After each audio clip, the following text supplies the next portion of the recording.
세 번째 시간 하도록 하겠습니다.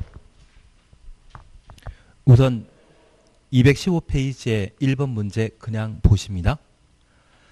기반시설 중에 방제시설에 해당하지 않는 것 찾도록 되어 있는데 여기 방제시설은 재난에 대처하기에 설치하는 인프라를 말하게 됩니다. 근데 나는 하수폐폐제비란 말 들어본 적 있다? 하수폐폐제비. 환경 기초시설이거든요. 그래서 4번의 하수도는 뭐다?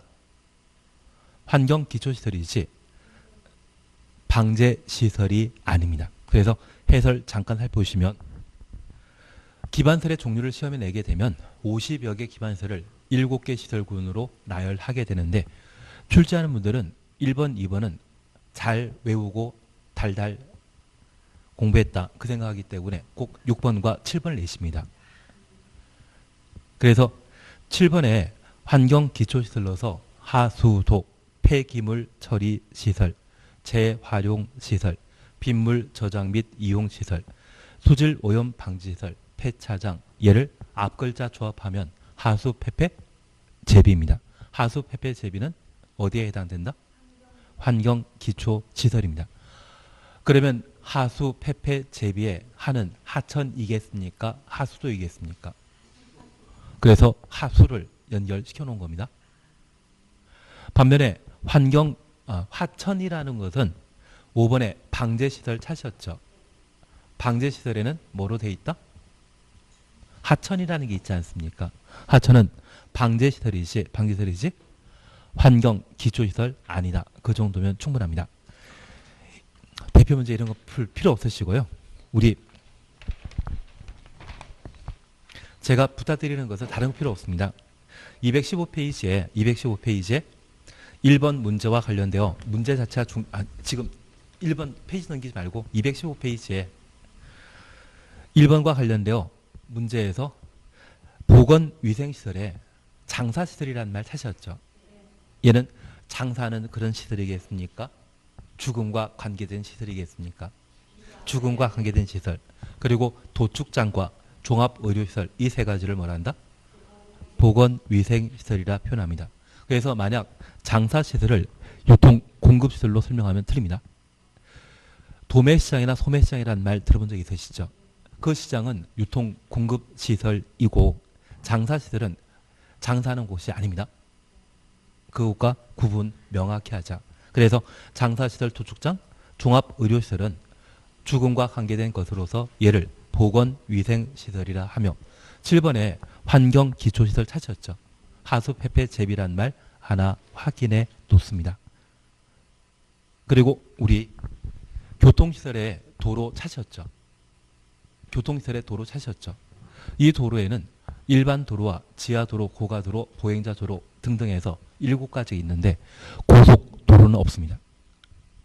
그래서 도로의 세분을 설명할 때 고속도로가 오지선다에 나와 있다고 하면 걔는 무조건 틀린 것으로 잡아내십니다. 그것만 하시면 됩니다. 다음 페이지 1번 그냥 제끼십니다. 그리고 2번 제끼십니다. 2번도 그냥 제끼십니다. 2번도 제끼십니다. 그리고 3번을 우리가 함께 봐주십니다. 도시군 계획설에 관한 설명으로 옳은 것 찾도록 되어 있습니다. 1번입니다. 도시 지역에서 사회복지시설 추천없습니다. 설치하려면 미리 도시군 관리 계획으로 결정해야 한다. 이 패턴이면 무조건 틀린 지문입니다. 1번 지문은 맞다, 틀리다. 틀리다. 그러면 이제 제가 하나 이야기 드릴 게 있습니다. 도시군 관리 계획으로 결정할 수 있는 3번은 기반설의 설치 정비 계량을 도시군 관리 계획으로 결정할 수 있습니다. 그래서 시험에 기반 시설을 설치하려면 도시군 관리 계획으로 결정하여야 한다. 강행 규정으로 서술되면 맞는데 이 기반설의 구체적 종류를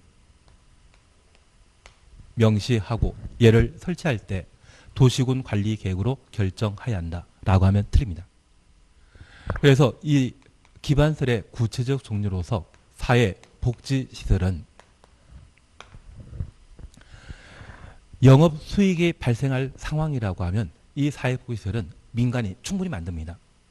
반면에 수입이 보장되지 않는 동네라고 하면, 그래서 인구가 얼마 안 되는 동네라고 하면 이 사회복지시설 민간이 만들질 않습니다. 다만 이 사회복지 기능은 모든 지역에 필요한 것으로서 민간이 만들지 않는 곳이라고 하면 나라 예산으로 만들 필요 있거든요. 그래서 이 사회복지시설에 대해서는 도시군 관리 계획으로 설치할 수 있고, 민간이 만들게 되면 소재지 특광 시군에게 개발 행위 허가 받아 만들 수도 있습니다. 하나 이해하실 것이 있습니다. 종합병원을 종합의료시설이라 표현하는데 이 종합병원이 지방 도시의 경우는 아예 없는 곳이 있거든요. 만약 그런 곳이라면 시립병원이나 도립병원, 국립병원을 국가 예산으로 직접 만들게 되는데 그때는 도시군 관리 계획으로 결정해서 만들어 놓은 것입니다. 반면에 서울에는 아산병원이나 삼성의료원 등이 있는데 걔들은 장사 잘 되다 보니 민간이 만들어 놓은 것이거든요. 그러면 그 민간이 병원 많이 만들어 놓은 상태라고 하면 애써 국가 예산 집행해서 병원 만들 필요 있다 없다? 없습니다. 그래서 지금 우리가 기억하실 것은 종합의료시설이라고 하는 구체적 명칭이 있다고 하면 돈 되면 허가받아 민간이 직접 만들고 인구가 20만 안 되는 곳, 그래서 세종시 같은 경우에도 인구 30만 안 될 때까지 종합병원 없었습니다. 지금 인구가 35만 된 세종시의 경우는 충남대 병원이 만들어지고 있는데 인구가 20만이라고 하면 종합병원 만들어봤자 장사 안 되거든요. 그래서 아예 민간은 만들지 않습니다. 그래서 인구가 작은 도시에 그 지역의 거점 도시라고 하면 도립병원을 누가 만들게 되는 겁니다. 그래서 우리가 기억하실 것은 사회복지들이든 종합의료시설이든 도축장이든 뭔가 구체적인 기반설의 명칭이 제시된 상태에서 그걸 도시군 관리계획으로 결정해야 한다. 이 말로 하면 틀리고, 이거 대신 그냥 기반설 설치할 때 도시군 관리계획으로 결정해야 한다. 이 패턴일 때는 맞는 지문으로. 그래서 구체적인 종류가 명시됐을 때는 두 가지 방법을 만들 수 있습니다. 도시군 관리계획으로 결정해서 만들거나 허가받아 만드는 경우가 가능하기 때문에 지금 같은 패턴일 때는 맞는 지문이다, 틀린 지문이다. 틀린 지문이다. 약속되시겠습니까? 사회복지시설, 종합의료시설 이런 구체적 명칭 쓰고 도시군 관리계획으로 결정해야 한다. 이 패턴은 틀린 지문이고, 그냥 이 사회복지시설 등이 모두 기반설이거든요. 저 기반설 설치하려면 도시군 관리계획으로 결정해야 한다. 그런 패턴일 때는 맞는 지문으로. 그 패턴을 잡아놓으시는 게 지금 3번과 관련되어 자주 출제되는 우리 시험 형태입니다. 2번입니다. 도시군 계획설 부지에 대한 매수 청구 대상은 지목대인 토지에 한정하며 건축물 포함되지 않는다. 건축물 포함됩니다. 우리가 잠깐 이해하실 것이 있습니다.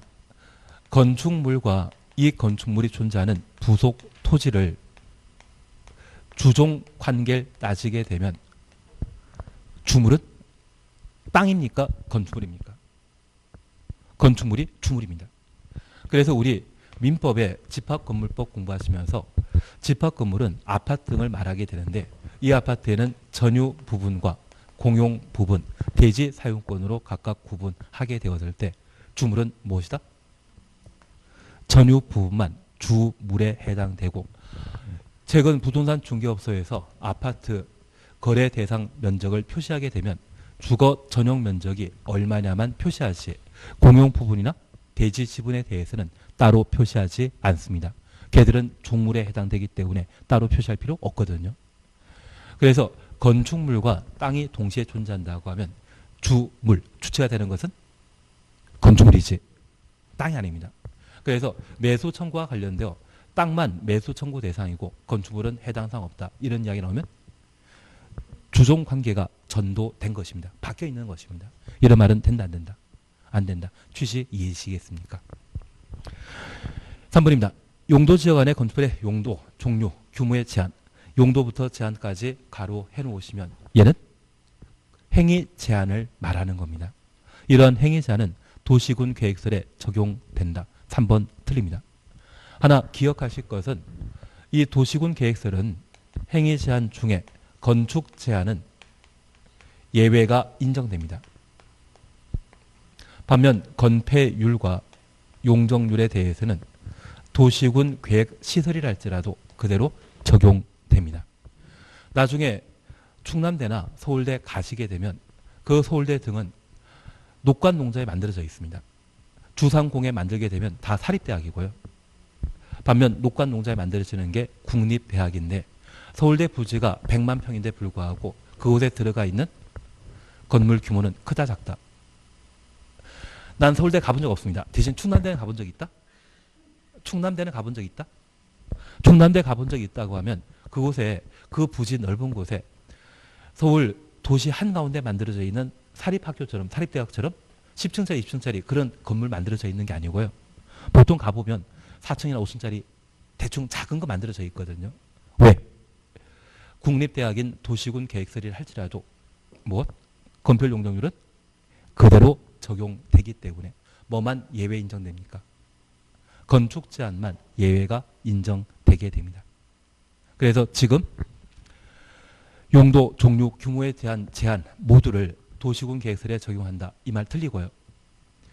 용도에 대한 제한은 적용되지 않습니다. 오직 뭐만 적용한다? 건폐율, 용적률만 적용되게 됩니다.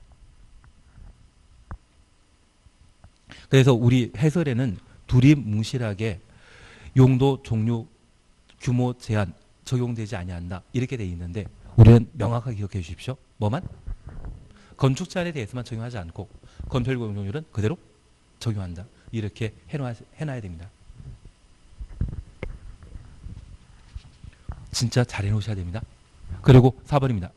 도시군 계획설 부지, 도시군 계획설 부지 가로 해놓습니다. 도시군 관리계획 위반하는 경우 토지 적성평가 실시하지 아니할 수 있다. 4번 맞습니다.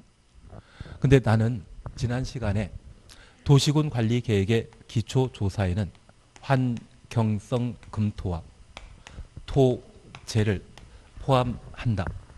기억납니다. 그리고 기초조사, 환경성 검토, 토재를 공통적으로 생략할 수 있는 사유는 대타 12 나도해.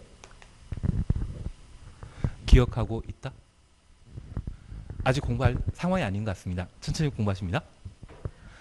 첫 번째는 폐지되는 용도지구 행위 제한을 대체하기 위한 지구 단위 계획 소집 시에는 기초조사, 환경검토, 토재 모두 생략합니다.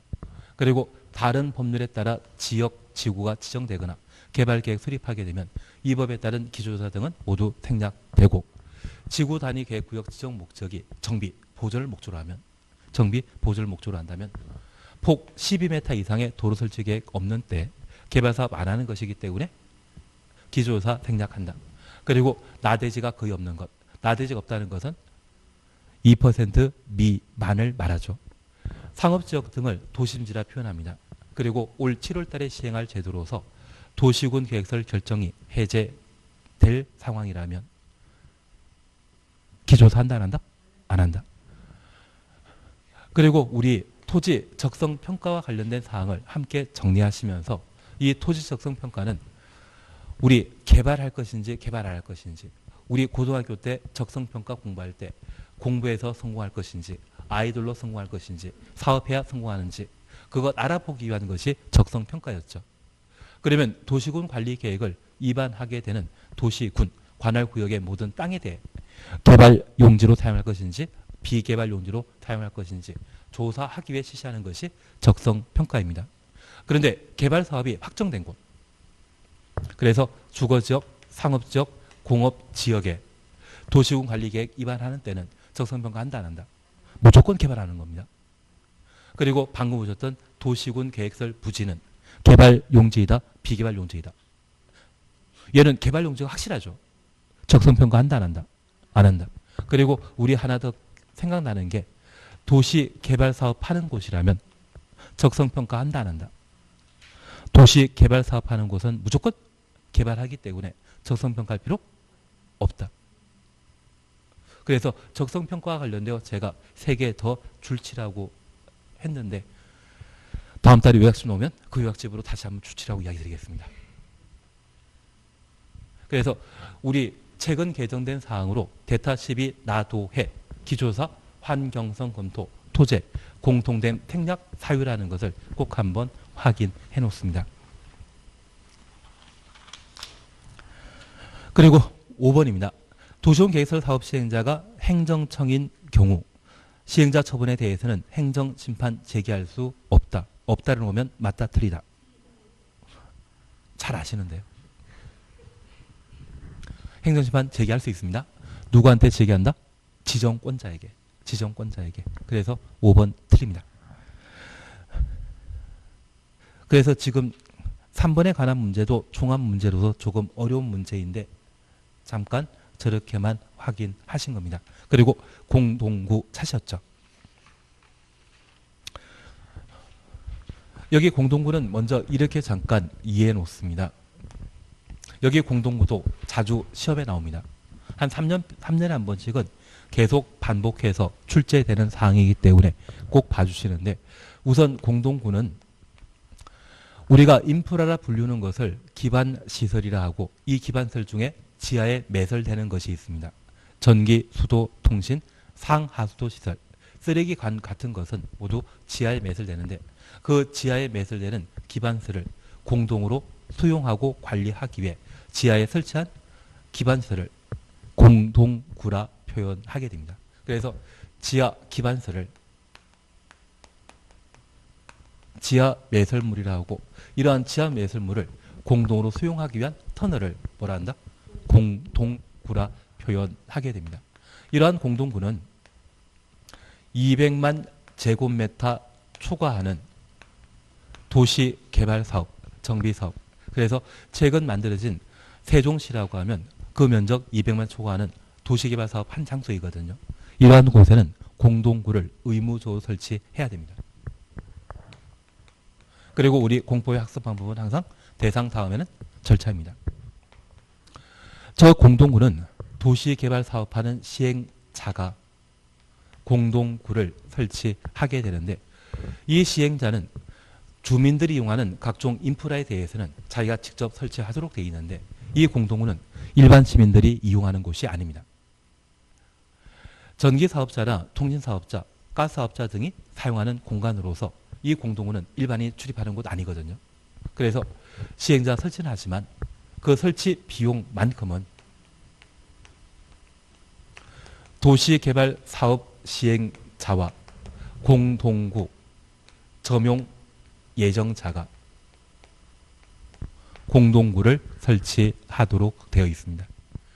그래서 공사 착수하기 전에 전체 비용의 3분의 1 이상을 점용 예정자가 부담하도록 되어 있고 공사 다 완료되면 저 공동구에 전기사업자가 전기 설비를 통신사업자가 통신 설비를 설치하고자 할 때 남은 돈을 내므로서 공동구를 점용할 수 있습니다. 그래서 기본적으로 이해하실 것은 공동구 설치 비용은 시행자 전부 부담한다? 점용 예정자 전부 부담한다? 아닙니다. 함께 공동 부담한다라는 것을 확인해 놓습니다.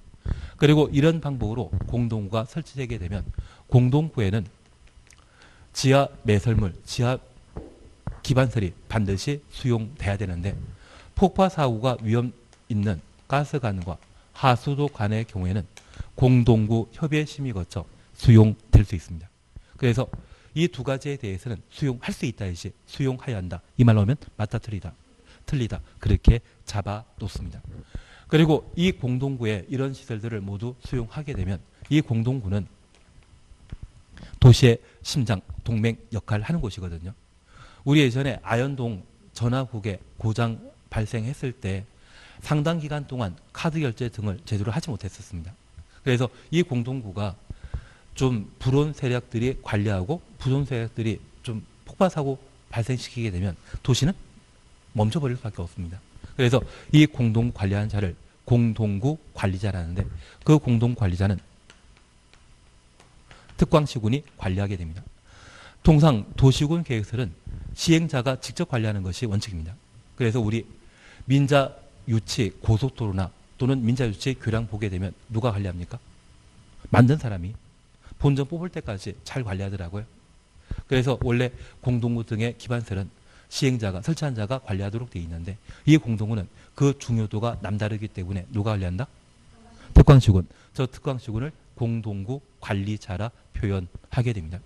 그런데 이 관리 시에 비용 발생하거든요. 그 비용은 관리자가 비용 부담하는 것이 원칙입니다. 관리자가 비용 부담하는 것이 원칙인데 이 공동구는 일반 시민이 이용한다? 점용차가 사용하고 있다. 점용차만. 그래서 비용에 대해서는 현재 공동구 점용한 자가 비용 부담하도록 되어 있고 이 돈 가지고 공동구를 안전하게 유지하기 위한 안전 및 유지 관리 계획을 수립하게 됩니다. 안전 및 유지 관리 계획은 몇 년마다 수립한다? 5년마다. 그리고 매년 안전 점검이라는 것을 실시하고 연 1회 이상 안전 점검을 실시하게 되는데 그 비용을 점용자가 부담한 비용으로 해결하게 됩니다. 그래서 안전 및 유지 관리 계획 나오게 되면 계획 기간은 몇 년? 5년. 안전 점검은 매년 1회 이상, 매년 1회 이상 안전 점검 실시한다. 그래서 공동구에 대해서는 대상 잡아 놓으셔야 됩니다. 그리고 최근 가스관과 하수관에 대해서는 수용할 수 있다. 이걸 시험에 냈기 때문에 이번에 해주실 것은 설치하는 자는 시행자가 설치하는데 비용은 시행자와 점용예정자가 함께 부담하고 관리는 특광시군 관리자가 관리하는데 비용은 공동구 점용한 자가 부담한다. 그걸 잡아주시는 게 필요합니다. 그래서 특히 이 관리에 관한 사항들을 올해는 한번 정리해 놓으시는 게 필요하고 항상 안전 및 유지 관리 계획 이야기 오면 몇 년? 5년입니다. 안전점검은 연 1회 이상 실시한다. 그걸 해 놓으시는 게 올해 시험거리가 되게 됩니다. 그걸 4번 이후의 문제에서 확인해 나가야 됩니다. 4번입니다. 공동구에 관한 설명으로 틀린 거 찾도록 되어 있습니다. 1번입니다. 사업 시행자는 공동구 설치 공사 완료한 때 지체 없이 공동구에 수용할 시설의 종류와 공동구 설치 위치를 일간 신문에 공시해야 한다. 첫 번째 이해하실 것이 있습니다. 제가 이번에 만약 재난 기본소득에서 배제되면 불만을 가지고 공시된 공동구 찾아가 가지고 불 지를 수 있죠. 그래서 예전에 남대문 불태우신 분이 일산 할아버님이신데 그분이 문화재 불태우면 자손 만대 욕먹을 거 뻔히 알고 이 공동구에 불 지르면 욕먹을 일 별로 없거든요. 그냥 몸으로 때우시면 되거든요. 남대문 찾아가겠습니까? 공동구 찾아가시겠습니까? 그러면 이 공동구 위치에 대해서는 일간신문에 공시하면 된다 안 된다? 이 공동구는 도시의 심장 동맥 기능을 가지고 있습니다. 그게 어디 있는지 뻔히 알려주게 된다고 하면 불만 있는 분이 이것 훼손할 수 있거든요. 공시 대상 이단이다. 아닙니다. 그냥 점용예정자에게 조용히 알려주지 공시 대상 아닙니다. 그래서 1번 드립니다. 2번입니다. 공동구 점용 예정자는 공동구에 수용된 시설을 공동구에 수용함으로써 수용한 것이죠. 용도 폐지되는 종류의 시설은 시행자 지정한 기간 내 철거하여야 하고 도로 원상 회복해야 된다. 그러면 우리 전봇대에 전선과 통신 설비가 설치되어 있거든요. 그 통신 설비와 전기 설비를 공동구에 집어넣었다면 전봇대는 그냥 계속 사용한다? 없애버린다. 그게 원상 회복의 개념이 되게 됩니다. 취지 이해되시겠습니까? 그래서 전봇대가 설치된 동네라고 하면 공동구 없고 공동구가 존재한다면 전봇대 없습니다. 그래서 신도시에 해당되는 세종시의 경우는 전봇대 있다 없다? 없습니다. 그 동네는 공동구가 다 만들어져 있습니다. 조치원 가면 전봇대 있습니까? 저도 가본 적이 없어가지고. 그러면 조치원에 전봇대가 있다고 하면 조치원에는 공동구가 없다. 그런 의미로 잡아주시면 됩니다. 3번입니다. 사업 시행자는 공동 설치에 포함되는 개발 사업에 실시계 인가 등이 있은 이후 지체 없이 공동 점용 예정자에게 부담금의 납부를 통지하여야 한다. 우리 약속하였습니다.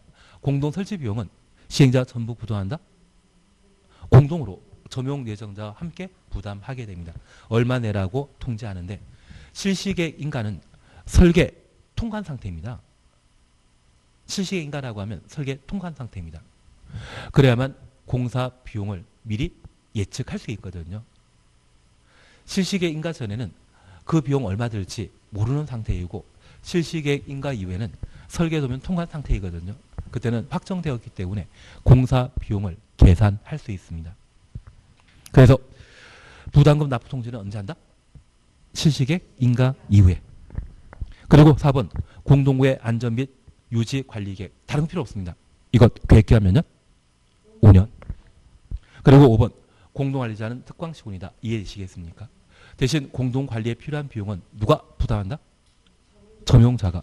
관리자 부담하는 것이 아니라 점용자가 부담한다. 5번에 대해서는 한번 보시면 됩니다. 아까 이야기 계속 하시던데 하수관과 하수관은 수용할 수 있는 시설이지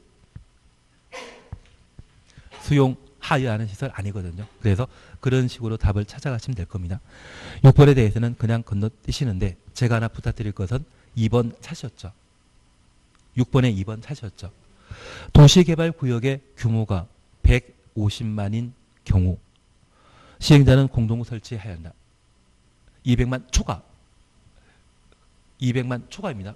그래서 만약 말도 안 되는 이야기지만 도시개발구역의 면적이 200만 제곱미터인 경우 시행자는 공동 설치해야 한다. 맞다 틀리다? 초과이지 딱 200만 아닙니다. 200만 초과하는 때 시행자가 공동구 설치해야 한다. 그렇게 정리해 놓으시면 됩니다. 그걸로 시작하지 마시고 그냥 자주 본다고 생각하시면 됩니다. 자주만 봐주십시오. 나중에 요약집 나오게 되면 아마 그렇게 자주 봐야 될 걸 제가 가루하라거나 출제라고 해놓을 겁니다.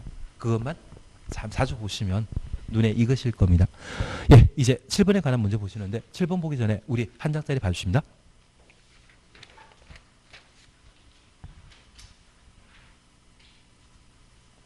한 장짜리의 양가로 3번 보게 되면 기반설의 설치 정비 계량은 도시군 관리계획 결정 사항입니다. 그리고 도시군 계획설 사업으로서 1단계 차시였죠. 도시군 계획설 부지. 도시군 계획설 부지에는 이 자료를 봐주십시오. 저 죄송한데 잠깐 앞에 책 말고 이걸 보셔야 되는데 이것 옆에 놔두셨는데 그걸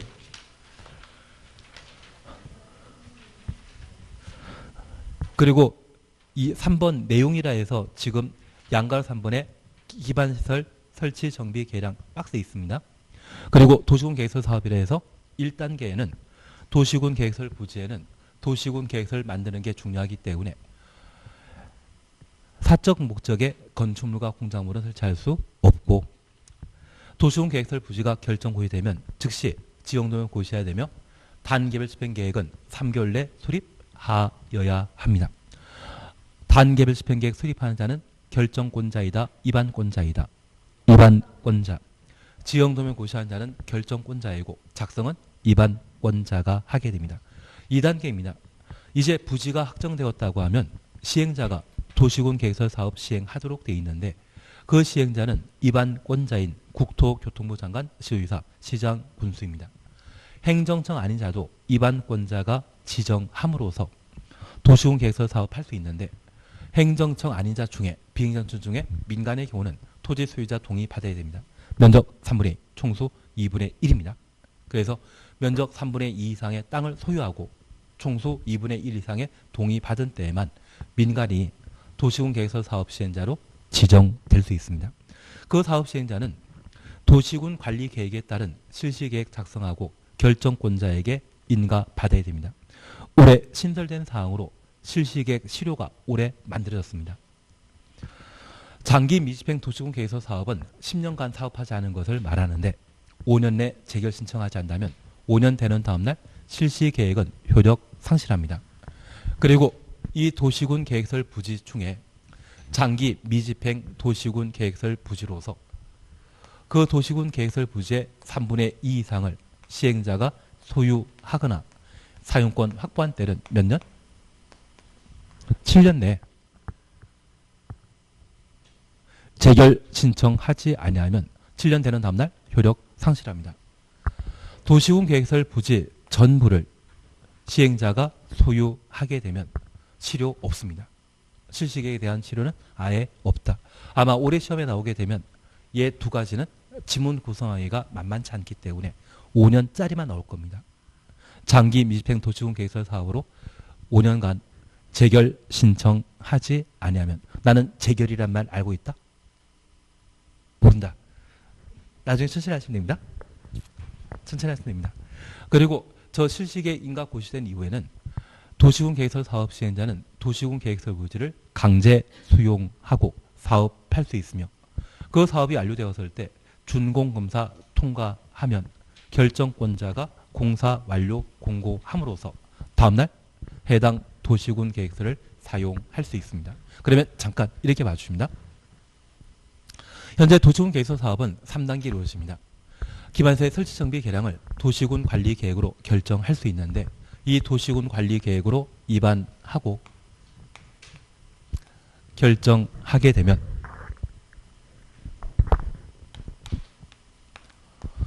도시군 계획서를 결정 고시한 때 지단을 만들어야 됩니다. 우리가 잠깐 이해하실 것이 있습니다. 도시군 관리 계획의 모든 결정사항은 그 효력 발생은 지형도면 고시한 날 효력 발생합니다. 그래서 용도 지역이 지정 변경되게 되면 도시군 관리 계획으로 결정 고시한 때 지형도면 고시 하나면 충분한데 다른 도시군 관리 계획 결정사항과 달리 도시군 계획시설 사업은 지방자치단체 예산 집행할 필요가 있거든요. 그래서 예산이 확보되었는지 예산 확보가 곤란한지 알아보기 위해 도시군 계획설 사업만큼은 결정 고시 1부터 3개월 이내 단계별 집행계획을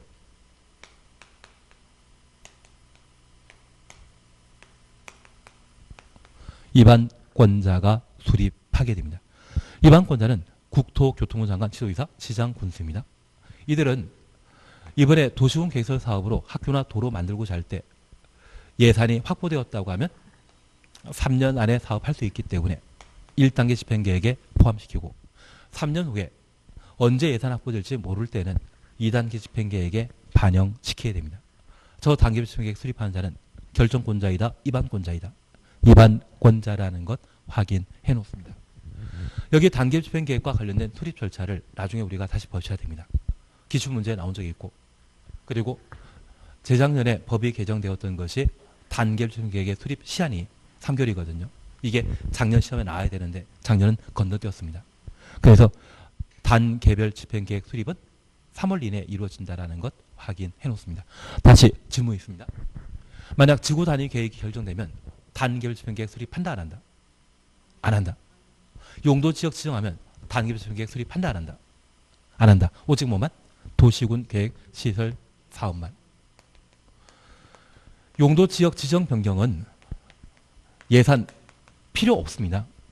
지구 단위 계획은 아파트 만드는 사업으로서 시행자가 비용 부담하면 됩니다.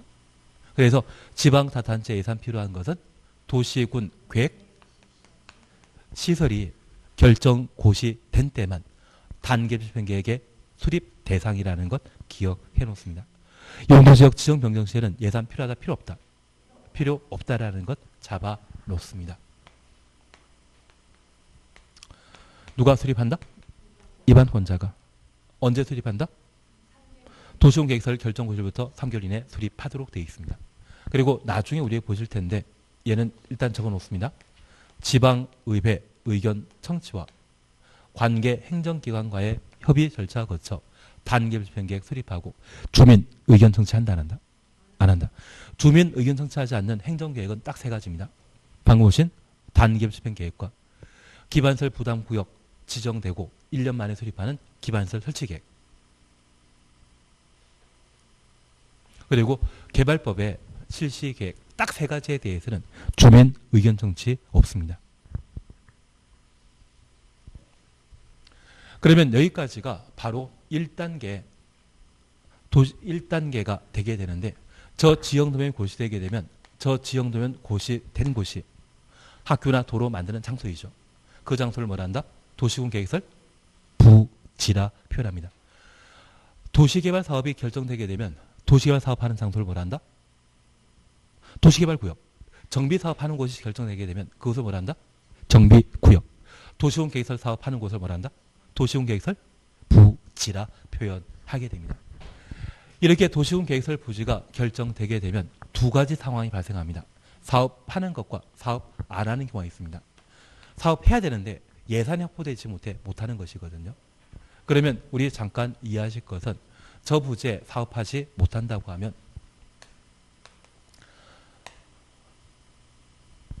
도시군 계획설 부지에는 건축물과 공작물, 학교 만드는데 방해되거든요.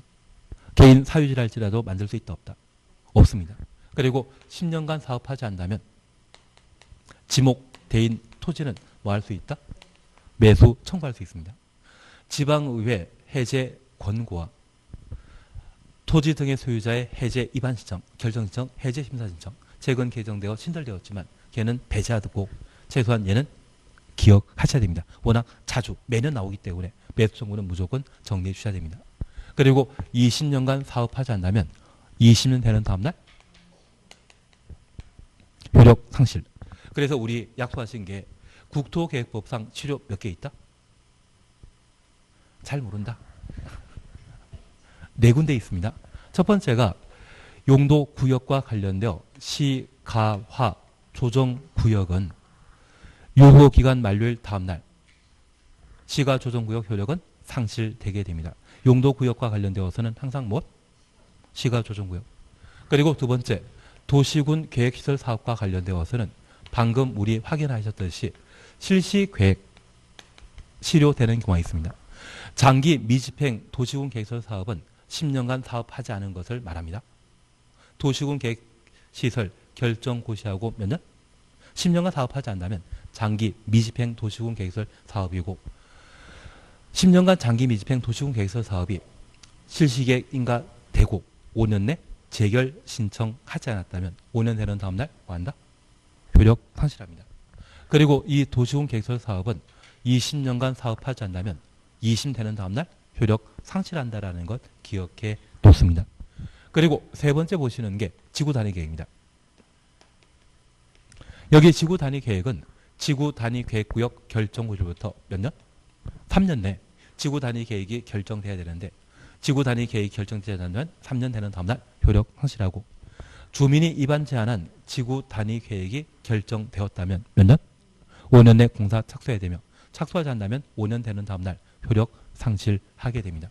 그리고 개발행 허가 파트와 관계된 사항으로 기반시설 부담 구역이 결정 고시되면 1년 내 기반시설 설치 계획이 수립돼야 되는데 기반시설 설치 계획을 수립하지 않으면 1년 되는 다음날 기반시설 부담 구역증은 해제된 것으로 본다.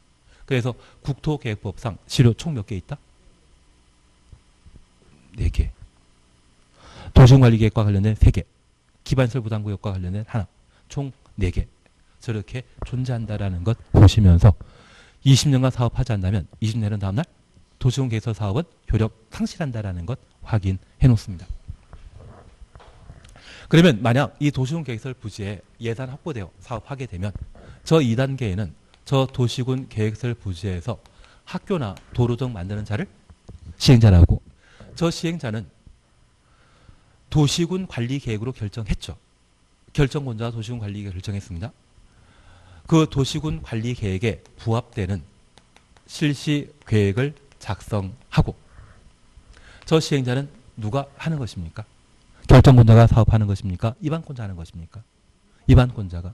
하나 이해하실 것은 만약 충청남도에 아산시라는 도시에 도로 만들게 되면 아산의 도로는 누가 만든다? 아산시장이. 아산 학교 만들게 되면 누가 만든다? 아산시장이. 만약 태안군이라는 곳에 도로 만들게 되면 누가 만든다? 태안군수가. 그래서 현재 도시군 계획설의 시행자는 시장군수, 입안권자가 하게 됩니다. 그러면 저 입안권자는 도시군 관리 계획 입안했고 결정권자가 확정해서 사업하는 것이거든요. 이들이 작성한 실시 계획은 누가 인가하겠습니까? 결정한 자가 자기 마음에 맞는, 자기가 알고 있는 도시군 계획설 사업 했을 때, 실시 계획 작성했을 때 인가 내주는 것이지 입안권자 마음대로 스스로 인가하는 거 아닙니다. 그래서 시행자는 누가 한다? 입안권자. 실시 계획 인가는 누가 한다? 결정권자가 하게 됩니다. 그런데 여기 시행자와 관련된 우리 잠깐 이해하실 것이 있습니다. 여기 입안권자는 행정청인데 기지산대라는 말 기억나십니까? 기반설의 설치, 정비 계량을 주민 및 이해관계인이 제안했으면 왜 제안했겠습니까? 자기가 하려고. 이들은 행정청이다, 비행정청이다. 비행정청입니다. 그래서 비행정청은 입안권자에게 지정받음으로써 도시군 계획설 사업할 수 있는데 이들은 중앙공사, 주택공사입니다. 지방공사이거나 민간이 제안하여 해당 도시군 계획설 사업할 수 있는데 이 중에 우리 약속하신 게 있습니다. 돈 내야 되는 자는 민간만, 동의받아야 되는 자는 민간만, 그리고 지급 보증받아야 되는 자는 보증받아야 되는 자는 민간만.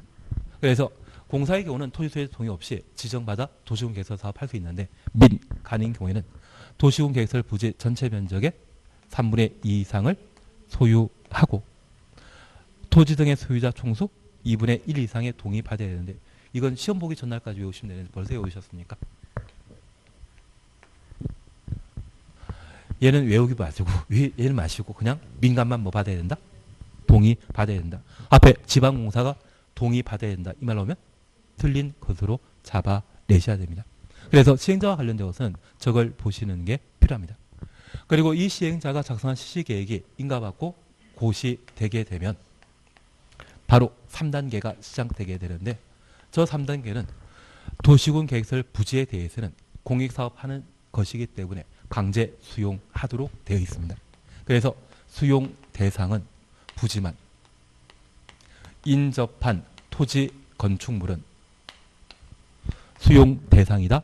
일시 사용 대상이다. 일시 사용. 부지에 대해서만 강제 수용할 수 있고 인접한 토지 건축물에 대해서는 일시 사용할 수 있습니다. 이러한 수용은 저 사업 시행자가 실시 계획을 인가받고 결정권자가 뭐하면 고시 한때 강제 수용할 수 있습니다.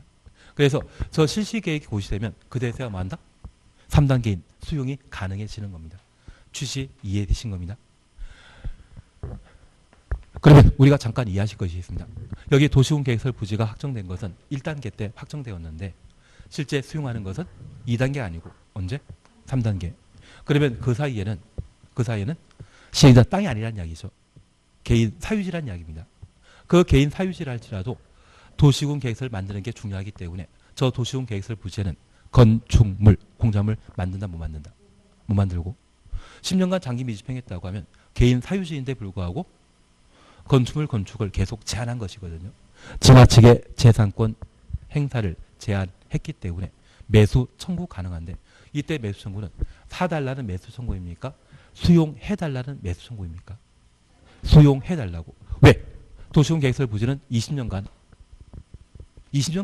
계속 유효하거든요. 20년간 사업 시행하지 않으면 20년 되는 다음날 효력 상실합니다. 그래서 10년간 장기 미집행 도시군 계획설 부지 중에 지목대인 토지는 아직 도시군 계획설 만들 수 있죠. 10년간 수용 안 당해서 보상 못 받았기 때문에 이번에 제발 사달라고. 그 사달라고 하는 것은 우리가 알고 있는 민법의 매수가 아니라 수용 청구가 되는 겁니다. 그래서 이렇게 수용 청구하게 되면 그 매수 가격은 시가이다. 공지법이 정한 가격이다. 공지법이 정한 가격이다. 공법에서는 시가 아니면 감정가액이 기본 가격이지만 세 군데에는 엉뚱한 이야기가 나옵니다. 그 세 군데 중에 하나가 매수 청구 시에는 시가가 아니라 공지법이 정한 가격이라는 것을 나중에 우리가 함께 보시게 될 겁니다. 그래서 현재 3단계로 사업이 이루어지게 되고 그 사업이 모두 완료되게 되면 준공검사 통과한 때 공사 완료 공고 누가 하겠습니까? 수용은 입안권자가, 공고는 결정권자가. 그게 도시군 계획서 사업과 관련된 3단계 사업 진행 형태가 된다는 것을 파악해 놓습니다. 매수 청구는 바로 밑에 있습니다. 항상 우리 하실 것은 대상 청구권자와 매수 의무자 구분하는 것. 매수 청구권자는 누구이다? 10년간 장기 밀팽 도시군 계획. 이거 한 장사에 보시는 청구권자는 10년간 장기 미평 도시군 계획설 부시 중에 지목 대인 토지 소유자가 매수 청구권자이고 매수 의무자는 도시군을 책임지고 있는 특광시군이 매수 상대방, 매수 의무자입니다. 예외적으로 시행자가 이미 지정된 상태에는 시행자에게. 근데 우리 철도는 누가 만드는 것입니까? 철도공사가. 고속도로는 누가 만든다? 도로공사가. 그들은 법으로 설치 관리 의무자가 정해져 있거든요. 그래서 철도 부지라고 결정되었다면 철도공사에 매수 청구하는 것이겠죠. 그래서 원칙적인 매수 의무자는 특광시군이고 예외적인 매수 의무자가 시행자, 설치 관리 의무자라는 것 파악해 놓습니다. 이들이 매수 청구하게 되면 6개월 내 매수 여부 결정 통지하고 매수하기로 결정 통지하면 2년 내 매수하여야 한다. 매수하게 되면 현금 매수하는데 우리가 하나 이해하실 것이 있습니다. 땅을 강제 수용하게 되면 보상 방법은 사후 현물 보상입니까? 사전 현금 보상입니까? 수용하면 돈 푼다는 얘기가 들리지 않으십니까? 그래서 요즘 국가 경제가 워낙 어렵다 보니 각종 개발 사업을 통해 보상금이 많이 풀렸거든요.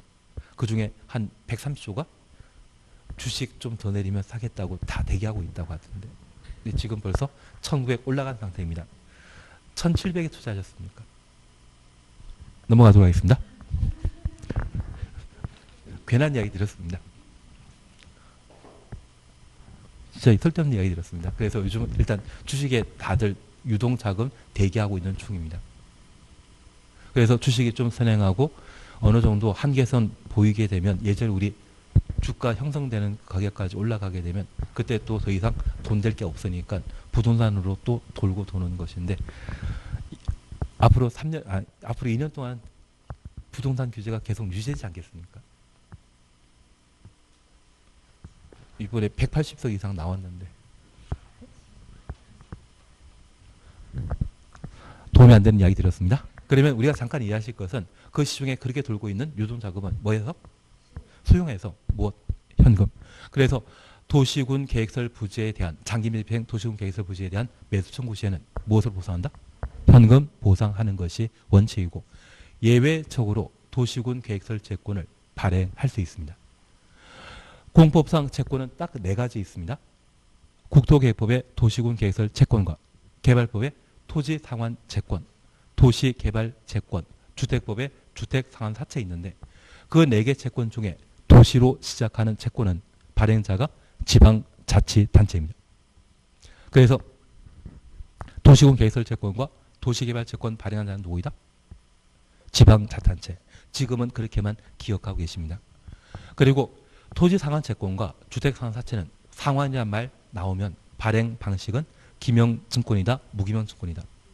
기명증권.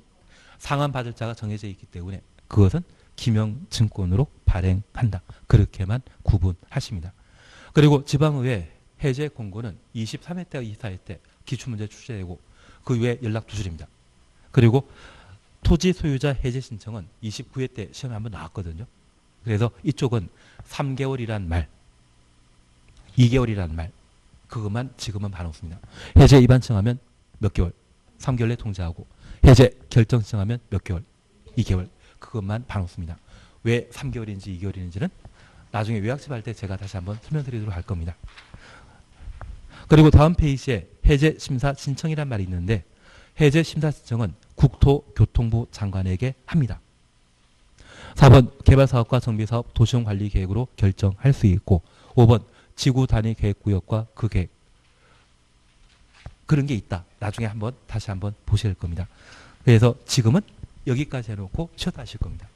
쉬었다 하십니다.